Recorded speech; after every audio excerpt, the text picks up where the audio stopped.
Welcome back. સમગ્ર દેશમાં અયોધ્યામાં યોજાઈ રહેલા મહામહોત્સવને લઈ ઉજવણી થઈ રહી છે।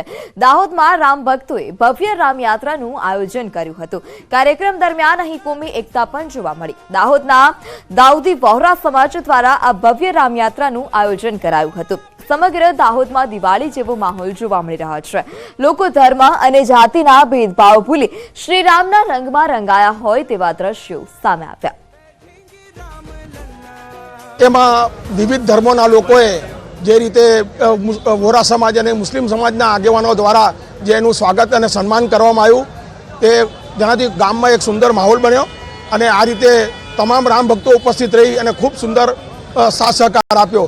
રામ રાજ્ય આવવાથી પ્રજા સુખી રહે છે એવું લોકોની વાયકા છે અને ખરેખર હવે રામ જ્યારે પધારી રહ્યા છે ત્યારે હિન્દુસ્તાનની પ્રજા સુખી થશે એવી આપણે અપેક્ષા રાખીએ છીએ અને એવો વિશ્વાસ પણ છે।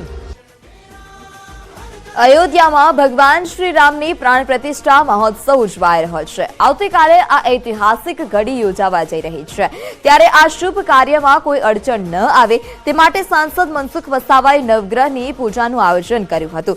રાજપીપળા ખાતે ગાયત્રી મંદિરે બ્રાહ્મણો દ્વારા મંત્રોચ્ચાર સાથે વિધિ વિધાનથી પૂજા કરવામાં આવી। આજે અમે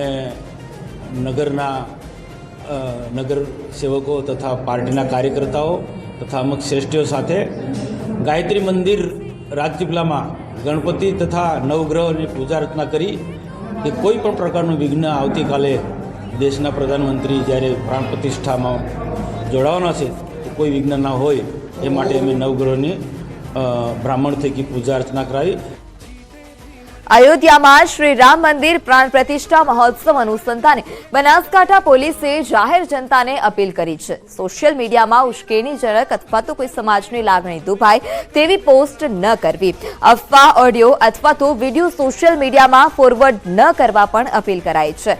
સોશિયલ મીડિયાથી શાંતિ ડહોળવાનો પ્રયાસ કરનાર સામે કાયદેસરની કાર્યવાહી કરવામાં આવશે।